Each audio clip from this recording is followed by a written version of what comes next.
Hello and welcome back to my channel. In today's video, I will show you how to cancel the Melee IQ app subscription. So let's get started. So here we can see the app. So I will just open it.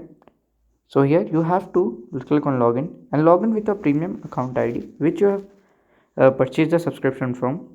Then you have to open your Google Play Store. If you are an iOS user, then you have to open your Apple Store. Okay. So you have to do the process same as I am instructing you. So at here you have to go, and at the top right section you can see there account app. You have to click on there. So from here you have to click on payment and subscription. Then here you have to click on subscription, fourth option. So when you see here active and expired, if it shows on the active, to click on cancel and confirm the cancellation.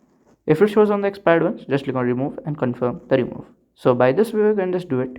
So if you find this video helpful, make sure you like, subscribe and share the video. Thank you for watching.